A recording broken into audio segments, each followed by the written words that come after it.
The math, if you just do the 6,000 times the 47 of like 280 something thousand, Yeah. well, that's the whole state. You gotta, yeah, I agree. It's insane. Okay, can you please state your name? Christina. How do you spell that? Christina, Kristina, to make sure my hair doesn't look crazy on camera. All right. Christina. Karamo, Karamo. Christina, are you a resident of Michigan? Yes, How long have you been a resident of Michigan? my whole life, 35 years. All right. So I take it you are over the age of 18? I don't know. I'm just gonna guess I am. I'm sorry. Yes, I'm over 35. Okay. Did you personally witness all the events we're going to discuss today? Yes. Okay. I keep forgetting to do this. It is 6:28 on Saturday, November 7th, 6:28 p.m. We are just outside of Detroit, Michigan. Where were you on November 3rd? I was at the TCF Center in Detroit. Okay. Were you there on the 4th or 5th? Yes, I was there on the, not the 5th, I'm sorry. I was there on the 2nd, 3rd, and 4th. Okay. And what time were you there on the 2nd? I got there, I want to say about 10 o'clock. I think I got there. In the morning? Yes, in the morning at 9 or 10 o'clock. I can't remember precisely the time, about 9 or 10 o'clock. Okay. And what time did you leave on the 2nd? I left about 6 p.m. Okay. Okay, how about the 3rd? When did you get there? I got there about 9:30, between 9:30 and 10 o'clock.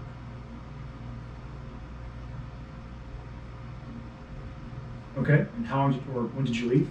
I left Wednesday at about like 11:30 at night, like 11:30 at night. Okay. And how about the 4th? How long were you there? I was there from Tuesday to Wednesday. I never left.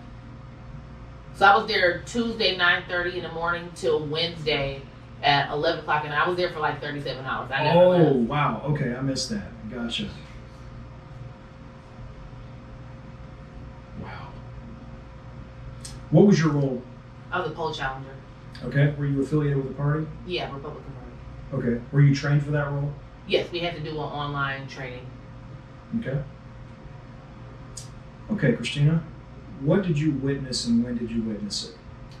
Okay, so I would say that one thing that was, I would mention all the things I seen were strange. You know, that, like, for example, one thing I noticed that was weird, that they were duplicating ballots that were at the wrong AV counting board.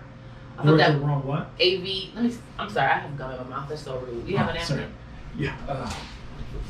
And I have a list, so that isn't gonna help. Thanks. Yeah. I'll make sure I throw this away. But so like they had the AV counting board. So like they were the 134 tables in the room, and each one was on AV counting board. And so their claim was that when that ballot is at the wrong AV counting board, they duplicate it, which to me is stupid. Why not just take it to the correct board? But when they would duplicate it, they would put the original in this long envelope. And I'm like, well, where does that go? That just didn't make sense to me. Okay. You know, I'm not saying it was a crime, but it was peculiar, to say the least. Other than that, on Monday, I didn't see anything strange Monday.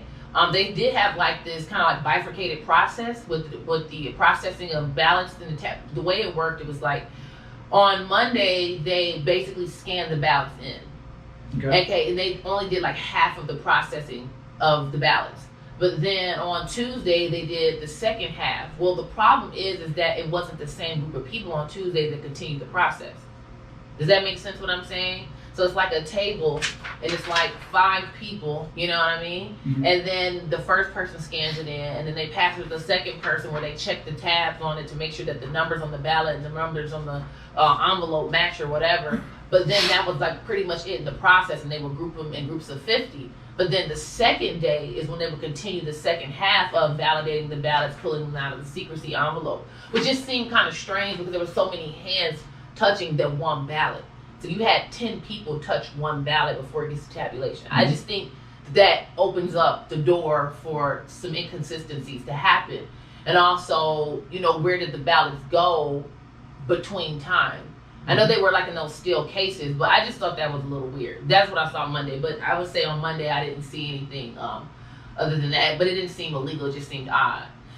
And then on Tuesday, when I got there, while the polls were open, everybody, at least to me, no one, I hadn't had any issue with anybody.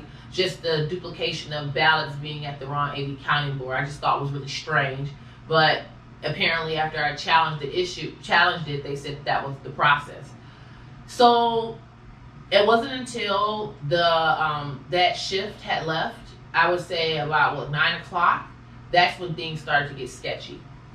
And so the first problem I had was that there were these tabulation machines in the middle.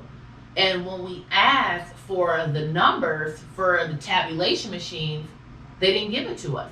And our contention was that there's a shift change. And so when the next shift starts and they begin to tabulate ballots again, you want to make sure you're starting off at the right number. In the middle.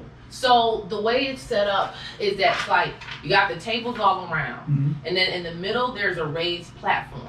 And on each side of the raised platform are these adjudication tables for ballots that when they're tabulated have some kind of issue. So the piece of paper you're holding up represents the whole floor of the COBO Center? Okay. And then, so there's this raised platform in the middle. And on each side of the raised platform are these computers for the adjudication table where we can talk. I'll get to that in a little bit about like disputed ballots, if you will. But then on each side of the platform were the tabulation machines. And so with the 134 tables, there were groups. I mean, 130 to 135, because I believe it was 134, but it was 130 to 135. There were the tables, I would say maybe 5 to 6 tables were in a group. They had this like ICC in a number. I don't know what ICC stood for, but basically that ICC and then the number was which tabulation machine that particular section of tables would go to. And so our question is that again, between shifts, we want to make sure that you're picking up from the right spot. And initially, and I asked myself, I don't know who else, I know Pat Callback, but the one who mentioned it to us that that's something we should ask about. So I myself personally went to go ask, and the first answer was like, oh, well, the section leader will, section leader will tell you. And then after that, we were waiting around for a while, and they just wouldn't give us the answer. So how do you know when you start the machines that people started from the right point? We have no idea. So that was really suspicious. The next thing that was suspicious was the 30,000 ballots that showed up at 3 o'clock. There's lots. So that was at 3 o'clock. When? It was it had been Wednesday morning, okay. like 3 a.m. Where do these ballots come from? Who verified the signature on these ballots? That was just suspicious. So these ballots show up, and so I don't know what step they went to after that, but that was suspicious. But Did you see them arrive? Yes, it is. It was a big roll-up door. Big roll-up door. Yeah, like a big roll-up door, and a truck came and delivered them. Okay. And I didn't get any of the markings or information off the truck. It was like so much going on, but I did personally witness the ballots being delivered between 3 a.m. to 3:30 a.m., somewhere in that time frame. But I did personally witness the ballots arriving at that time. Okay. In addition to them refusing to give us the tabulation numbers, which was extremely egregious, what I personally witnessed, which was the most egregious, was at the adjudication table. So when ballots were scanned, if there was an issue, like say the person didn't darken enough the vote, if they voted more times than they were supposed to for a particular section, they would show the ballot would come up on the adjudication screen, and basically we would decide. There were 2 people there were to decide whether or not to throw out the ballot. Throw out that section. So basically, it would isolate the sections that were problematic.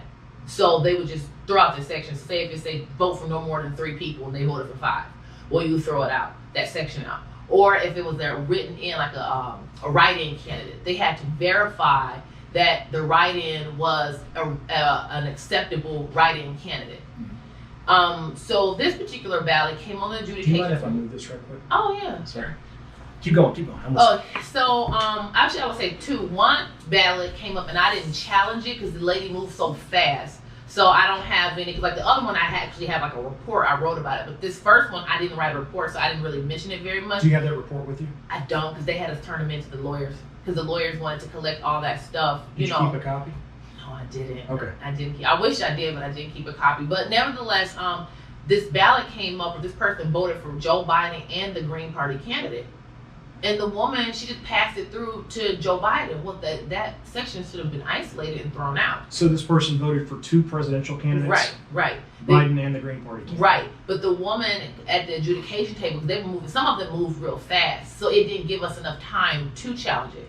Well, sometime later, I don't remember how many minutes had passed, but a similar situation came on the screen. This particular ballot, the person voted straight party candidate for both the Republican and the Democrat. They didn't make any other marks on the ballot. They didn't vote for any of the nonpartisan, no judges, no school board, nothing. They voted straight party Republican and straight party Democrat. But this is what the interesting part is. So, like, you can tell on the ballots when a person, like a slip of the pen or a mistake, or even an accident. Like, for example, if I circle in the candidate and I change my mind, you know how when a person puts an X over something, even though it's circled in the middle, you can see like the little line stick up from the X. So you can tell that they X'd it out. None of this. 2 filled in circles. Now, the other thing, I know it might sound like I'm being a little extra and unnecessarily detailed, but the thing about it is a filled in circle is an intentional mark. You can tell when somebody accidentally dashes something, but a circle is an intentional mark that requires you to purposely put it there. Okay. And so the lady at the adjudication table says, I think that should go to the Democrat. I'm like, wait a minute, no. This is not right. I'm like, no, that cannot. I'm like, no. I said, the person voted for both. And she's talking to the other lady. She's like, yeah, I don't know. And she's sitting there like, I don't know, baby. But because her logic was that the circle was slightly darker for the Democrat, it doesn't matter if it was a darker circle. That's not what the law is. The law is that it was 2 intentional marks. So therefore, you got to throw out the whole ballot. And so I go get her supervisor. And her supervisor goes, I don't know. What do you think? And I'm like, I'm losing my mind. I'm like, oh my God, this is not up for debate. That's like us. Our debate that we're sitting in a hotel room. Are we really in a hotel room? Are we really in Mars? I mean, this is not up for debate. You're breaking the law. So I was just furious. So I went to go get her supervisor. Now check this out. This is the guy that's overseeing the entire 10 p.m. to 5 a.m. absentee counting process. So he's over everything for this shit. Everything. Mm-hmm. I go get him, and he does the same blanking thing. He literally goes, I don't know. What do you think? And I'm like, I'm losing. I said, no, I challenge this. I got to challenge this ballot. And then before I said that, I said, just like to them all there, I said, why give it to the Democrat over the Republican? Why not give the Republican the vote? And he just turned at me and started screaming at me.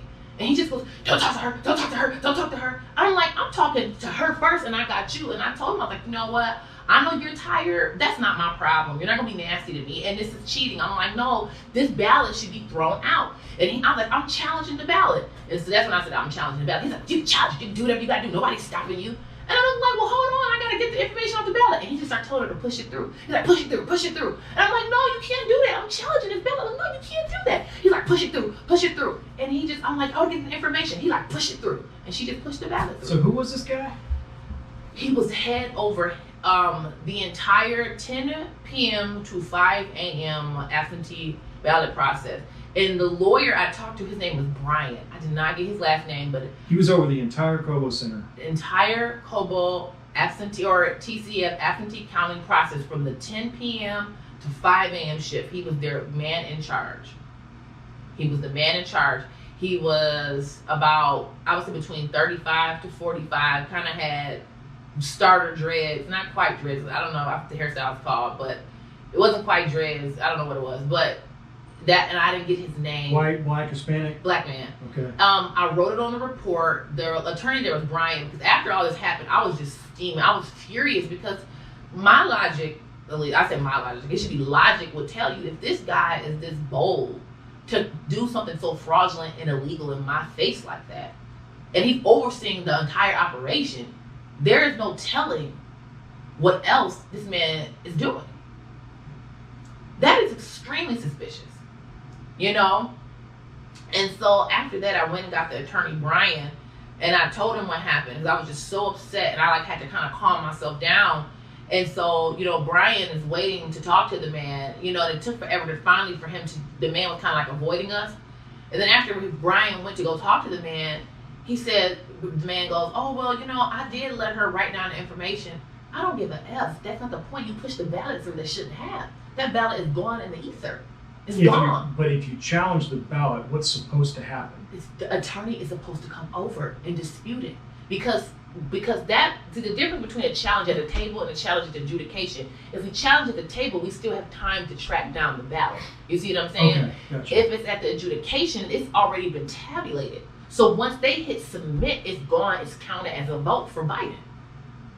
You see, so it's no way to get that ballot back. It's gone. It's already been tabulated, and it's anonymous. But so help me out. What's supposed to happen? When you challenge that ballot at the adjudication place, what should have gone on? I would have been able to go get the Republican attorney.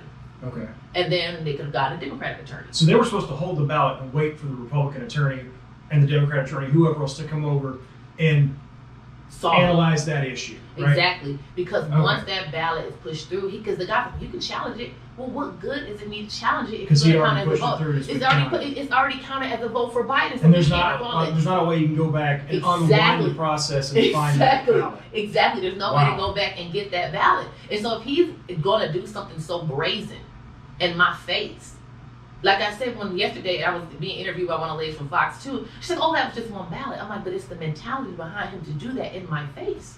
And if he's overseeing the process, there's no one to tell him how many other times the same thing happened. And is this the same person who was in charge of the place when this truck full of ballots showed up early in the morning? Mm-hmm. You know, the one that our friend Jose was telling us about? At 3:30, it was between 3 a.m. and 3:30, yes. Yeah. And I heard it was, of course I don't have any way to confirm 30,000, but I heard it was 30,000 ballots that showed up at that time. And that was the same guy. Because there was two different guys in charge. Like, in the daytime, it was this really tall man. Then they call him Mr. Something. He was really, when I say friendly, he was just cordial, polite to us. Mm-hmm. The other guy was a hostile character. He was a hostile actor. The one that was there at night? Mm-hmm. Okay. Mm-hmm. And then something that, I guess I'm mentioning, I wasn't able to confirm myself, but I know Pat Colbeck approached him about the internet connection. And he asked Pat Colbeck? He's a former senator. He was a state senator. Okay. Yes. Right. But the thing that was interesting is I was standing there and I did witness Pat approach the guy and said that he was concerned that the computers were connected to the internet. And the guy says, no, they're not. And Pat says, well, can you check? He was like, you just got to trust me. He's like, I'm not saying you're lying, but can you please check? And the guy refused to check to make sure that they were disconnected from the internet. The same guy. Mm-hmm. Yeah. So I don't know whether or not they were connected to the internet. I don't know how to check for that. But I'm just saying, if they ever lie and say no one asked us about it, he was asked about it, and I did see someone, Pat Colbeck, asked the guy about it. So do you have a way to get in touch with Mr. Colbeck? Yeah, I have his contact. Okay. So that was really suspicious. But then after, as I mentioned, I was sitting in the chair over there. The guy, what was really interesting is that the 10 p.m. shift where all these people in these yellow sweaters showed up. And I witnessed only one incident of intimidation. No, I didn't have any of them intimidate me, but I only witnessed one incident of them intimidating someone, as I was mentioning when we were at the adjudication table, and this woman was standing there, and this was like Wednesday, maybe 11 or 12 p.m. I can't, not 11 p.m., but like 11 a.m., 12 p.m. I can't remember, because by that time I didn't have my phone on me, and all the hours were like just kind of like running together at the same time. You know what I mean? Were there a bunch of people in yellow shirts? Yeah, there were a bunch of them. They said defend the vote. They had all yellow sweaters, yellow hats. Yeah, it was a bunch of them. There was a whole lot of them. And so this girl, she was standing behind the tape, because this tape had been placed down to make sure that we were 6 feet behind the people at the adjudication table. And she just walks up to her and is like, get back, you need to stand back, you need to stand back. And it was just like a form of intimidation. And it was just, the girl was just like walking by. They were both, the girl who was being intimidated appeared to be about 25. The girl who was intimidating her looked like she was like 17. So she was like 18 or 19. She was a kid. But apparently, of course, these people have been hired. But that's my opinion. I don't have any way to confirm that, but that's just my estimation. I mean, they had on these nice yellow sweaters and these nice yellow hats, but she just kept going, stand back, get back, you need to back up, you're too close, back up. You know, and then she just passed by as she said this. So it's not like this girl was actually at the adjudication table with us. She just was walking by quickly, and didn't have any clipboard, no paper, no nothing. Like, if we're there to take notes and write complaints and stuff, and you don't have any paper with you, it's like a kid who comes to class without a book bag. You know they're there. I teach. You know they're there for trouble because they don't have a book bag every time. Whoever doesn't have a book bag, they come to disrupt. They didn't come to learn. So that was the one incident of intimidation that I personally witnessed as far as like really trying to put fear into somebody. But their general demeanor, you know, just from me doing like I guess deductive reasoning, just their general demeanor was there to intimidate because there just was nothing useful coming from them. So and then I also noticed one of the things that really kind of upset me is like the media keeps saying that there were equal number of Republicans and Democrats. Well, the first thing is that they claim that Republicans didn't apply to be poll workers. That's a lie. I applied to be a poll worker. And I was kind of mentioning that earlier. And I have the email where they sent me the email confirming they had created me an online account. So for the clerk to say the Republicans didn't apply, she's such an idiot because it's like all of us have it in our email where we got messages back that you created this account. Clearly we applied. But you never hired us or allowed us to work for that election. So your application was denied? No, my application was not denied. The way it works is that when you apply and they approve your application, they create an online portal for you. Mm-hmm. When you go into the online portal, then you're supposed to select which election that you want to work for. Mm-hmm. And then after selecting which election you want to work for, you click, you know, whatever, accept or whatever. And they said they'll just, I guess, send your information to that party. And then once they verify it, then I could pick the party verify that I'm who I am. I guess I don't know what the second step is. Then I'm supposed to be able to pick a training class. Okay. But I never was able to do that. I never heard back. And then I contacted Marion about how I wasn't able to sign up for a class, and she gave me a phone number to call. Forgot the woman's name. I had the text in my phone, but I forgot. So you were never assigned a training class for the poll worker? Even though I tried to multiple times, and I called several times. And I got that email on October 5th. So that's almost a month before, and I had called multiple times saying that, hey, I'm trying to sign up, blah, blah, blah, I want to work. Nothing. So there weren't enough Republican poll workers there. Okay. And then on top of that, there weren't enough of us poll challengers. And so the media... Tell me a little more. Mm-hmm. So you called several times. Mm-hmm. Did you ever get to speak to anybody about why you weren't given a training for your poll worker position? I left a voicemail.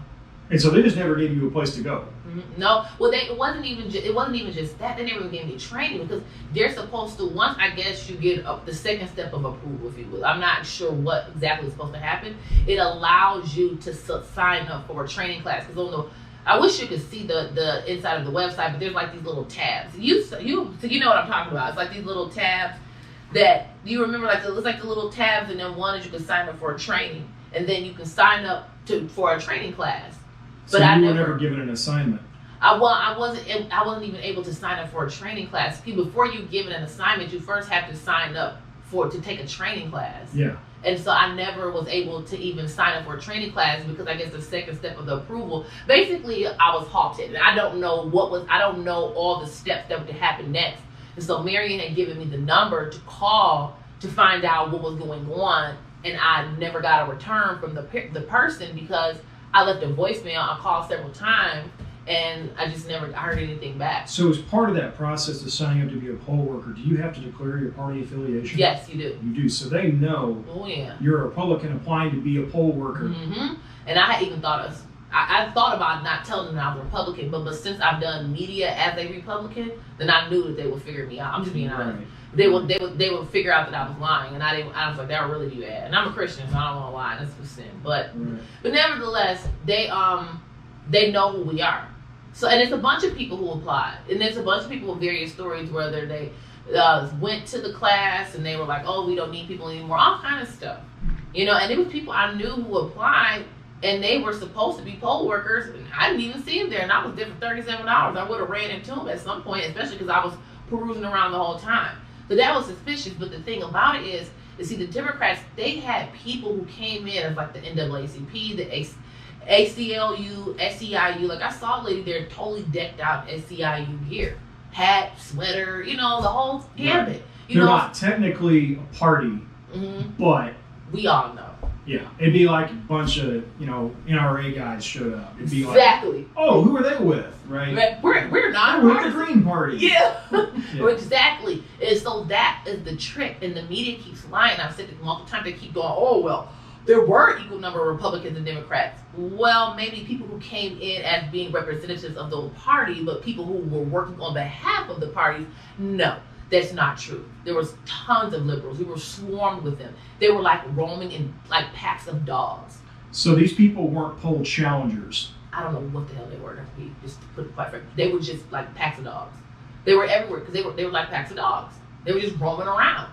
And it was just very aggressive. Like, I'm a spiritual person. The energy, they were just really bad. They was like, oh, what are you guys doing? Like, when I saw from a distance, nobody said anything to me, but they just like went out of their way to try to confront conservatives. You know, like I was like kind of far away, and it was like this super tall guy, this other guy kind of like this tan sweater and with sandals on, and they were like screaming at the people at the other table. You know, but they weren't poll workers. These were just some people that were there.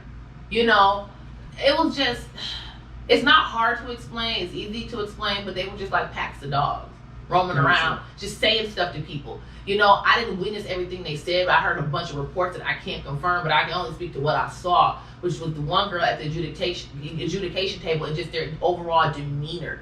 You know, the way they're just glaring at you. So when you got a pack of people glaring at you, I mean, there's so many ways to intimidate a person. I don't have to hit you in the head with a brick. You know, you know, and so that was what was going on. So that's when they were calling on these Republican reinforcements. It's like, we need people here because we have 134 tables. We got the adjudication table, the tabulation machine, and we don't have enough support. There's not enough of those workers. Now you got these packs of dogs running around. So we didn't have enough people. And then that's when they barred the people from coming in. And another point someone made yesterday, they chained those doors. That's a fire hazard. Because what if some kind of attack, what if something like chaotic broke out? Because it was an extremely contentious environment. And they should get sued for that. In fact, that's an idea. Because they had chained those doors shut. We're talking about like big chains, chained and locked the doors shut. So if a fire broke out, anything chaos, somebody could have had a gun, anything broke out, and everybody started running, we would have crushed each other. We would have killed each other. That's a safety hazard. And so these people that was roaming around in there, you felt like they were there just to cause problems? Just to intimidate us. To intimidate Republicans from challenging votes. Because when I was on my way upstairs, because I hadn't left that room, because it was like, you know, you have the center and then you have a room inside that we're in. I was in that room, when I said I was in TCF for 37 hours, but I did leave out of the room at one point. It was like Wednesday morning, I want to say like 7 o'clock. I want to say like 7. But I was like really tired. I was like heading upstairs. I was trying to decide what I was going to do next. And it's hard for me to remember all of this. I was just so tired. But what I do recall was like a guy in a group. He was like talking to his group. And he was basically like telling them like Republicans are really going to be challenging. They're going to be really working hard to challenge ballots. And so I didn't hear all of what he said because I was tired. I was trying to go upstairs. But just when you start to put two and two together, the fact that he would even mention about Republican challenging ballots, logic would tell me that he's telling them to stop us from challenging ballots. That's the only reason why he would mention that. Because if our goal is there to supervise the election process, what does it matter to make sure everything's fair? What difference does it make about us challenging ballots? What is the point of him telling a whole group of people that? What does he want them to do with that information? Mm-hmm. So clearly he's telling them that to stop us, you know? So I didn't hear the rest of all he said. I went upstairs. I was like really, really tired. But they were just there to intimidate people. That's why they were there. And so they're lying. Oh, listen, you know, they have henchmen. I will say Democrats are excellent organizers. They are superb organizers. They're very good at organizing henchmen. And then the media cover up their henchmen. So there you go. Mm-hmm. And then the padlocking doors, and then also another thing I noticed they would do, they were trying to sow discord and fear. Because see, once the doors had been padlocked, now I didn't have my phone on me. My phone was in my car the entire time. So I had no clue what's going on. All I know is suddenly I just hear like banging at the door. And they are, you know, I hear people saying, don't let them intimidate y'all. Don't keep counting. They're trying to stop us. Because I had heard that Biden was up. I did hear that in the vote. So they were kind of like, when I say they, and I'm saying that the word they is so ambiguous, but it was people walking around, and I don't recall who these people were, whether they were poll workers or the other, I don't know. They were just like shouting out. It became very chaotic. And they were like, they're trying to intimidate you guys. So the workers, from the comments they were making, felt like they were Republicans trying to come in and intimidate the workers to stop them from counting. But that's not what was happening. The people were beating on the door because they were upset that they couldn't get in to supervise and help us. I mean, at one point at that time, everything was extremely chaotic. It was like one Republican lawyer. This guy was so burnt out. So why didn't those guys just come in? They couldn't. The doors were chained. So they were stopping Republicans from coming in to observe the process? I like to use the word conservatives. And the reason why I say that is because I think it's very important to make that distinction. Because when the ACLU and SEIU and all these guys, they're not like, oh, we aren't Democrats. You know, we know what they are. They had a bunch of liberals in there and they stopped the conservatives from coming in. That's why they were beating at the door.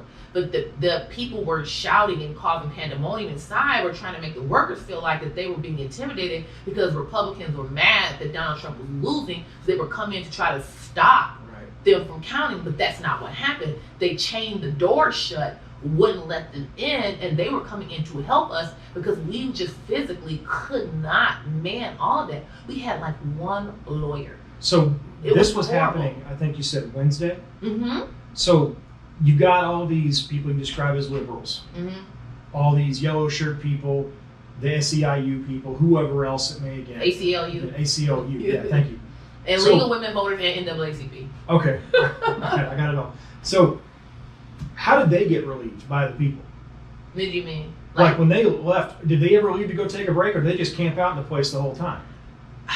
I don't know how they came and gone. I didn't know. I saw them there. You know, I didn't pay attention to that detail. They were just there. I don't know, like, the switching out process. I know what you mean, like, how many came in and left. I don't know. So when was the point that the doors were chained? Well, it was Wednesday. Oh, I want to say it was Wednesday afternoon. Okay. I don't know the time. If I told you I could give you one, Look, I'd is be that lying. is that the same time that the windows were covered? Mm-hmm. Okay. Mm-hmm.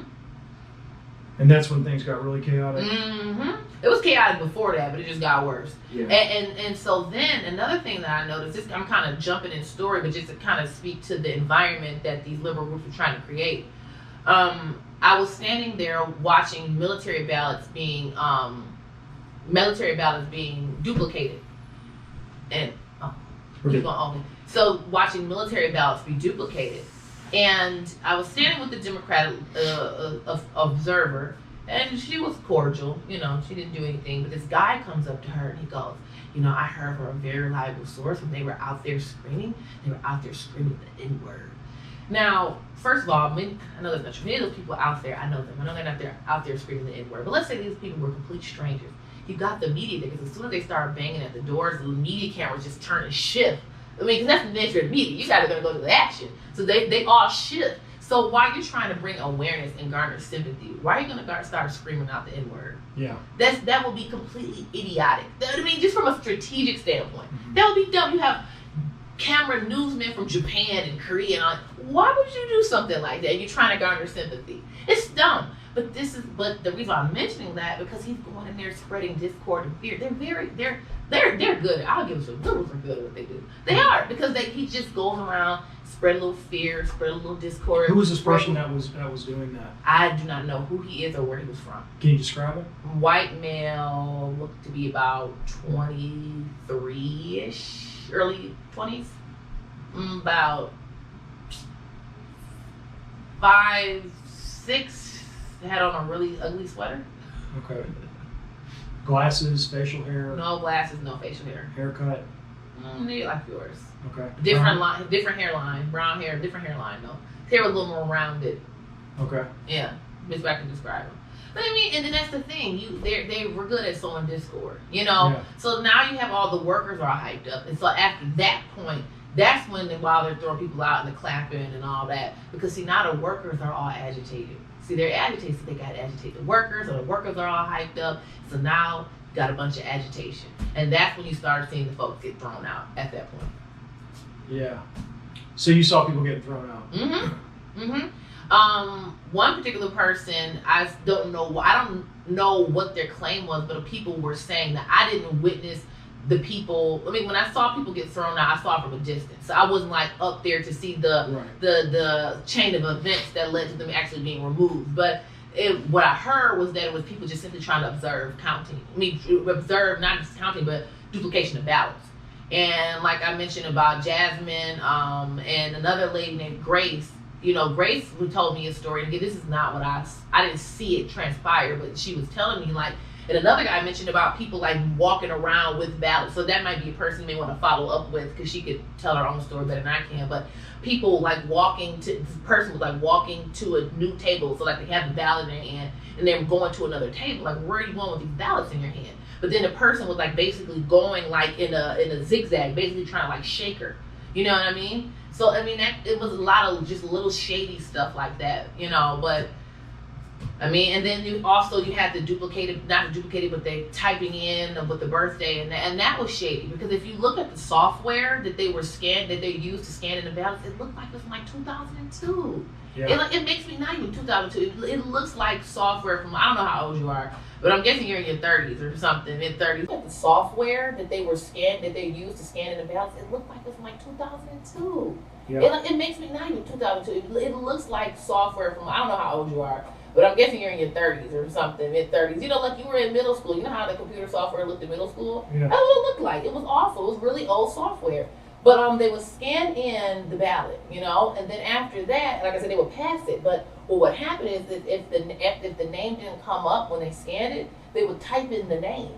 But then if it didn't come up again, they would have a piece of paper they would defer to with a list of names. Now that's suspicious.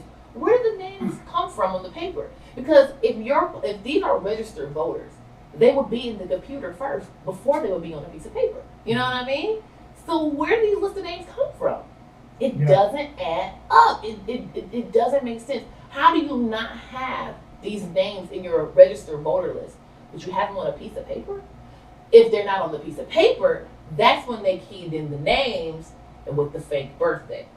And I saw that. I saw one lady type it in, and I tried to challenge the ballot, and she's like, well, what is it to challenge? It's already been challenged. It's already been approved. You know? And she's like, it's already been approved. It's already been approved to do this. And so I'm like, what? And so as I'm walking away, she starts mocking me to her coworkers. And so as I'm walking around, at this point, I'm kind of like, I'm super tired, but I'm still aware of what's happening. I'm just like overwhelmed. Like, this is my first time working in absentee ballot. Like, not working, but volunteering. Like, I had done like a poll watcher, but it was like pretty simple. Like, they just come in, they get checked in, and I just make sure that the name on the ID is the name that pops up. I mean, simple, but I had never been in an environment like that. And so after that happened, when I tried to challenge it, but I just didn't know what to do. Like I said, we had one lawyer, it was another guy from another organization, and he had a bunch of people coming up to him. It was just a lot going on. And so after that, I just standing there, and I'm like kind of beelining around the area, and I'm just watching people just type in these addresses and these names with the fake birthdays. Yeah, I'm just like, this is unbelievable. Like, what do we do? And then another thing that was weird is that, I don't know how meaningful this is, but like, you know, the cases that they have to put the ballots in after they've tabulated them, I guess to be not chained up, but to be locked, if you will. Mm-hmm. You know, so the board of canvassers, some of those boxes were faulty. I asked one of the guys that was a board of canvassers, and he pointed it out. I didn't ask him, I'm sorry. He pointed it out to me that some of those boxes should not have been used because you can slip in ballots. So it was just a lot. It was just a lot of shadiness. His name's Bill. I didn't catch his last name, but I know I mean somebody. He's one of the Wayne County board of canvassers, so it's somebody easy to find. Huh? Bill Hartman. Yeah. He could tell you about that. So it was just a lot. It was a lot. Anything else you want to tell me?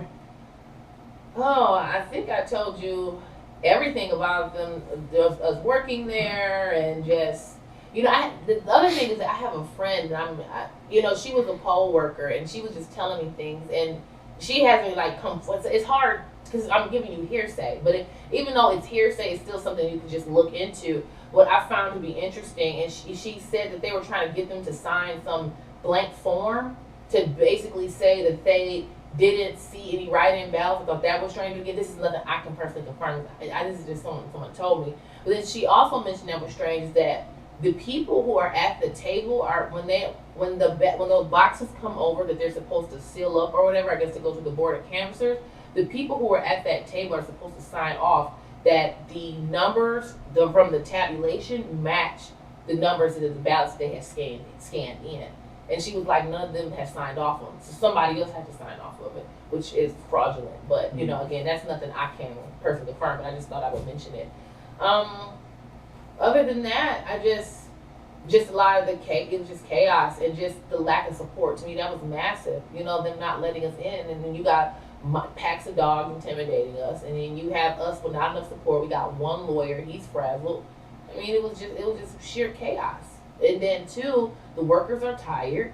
You got the liberal agitators, they're hyping up the workers, and they're saying little stuff to us like, you know, like I think I mentioned earlier when I was sitting over there, like the guy on one of the tables, he was mad because I was standing too close to him, but I was standing in the I was sitting in a chair in the designated area behind the table. And he's like, well, you too close, you might be a super spreader. And I'm just like, man, I'm standing in the area. I was like, look, if you don't like where I'm standing, go get your supervisor. Because this is where we so stand. And so then as me and this man are having this conflict, one of the Democrats, I think he was, I'm pretty sure the Democrat, I can't remember, because they wore these green stickers. So like the Republicans, I wish we would have done this, but that's gone. But we had like these big white pieces of paper, you know?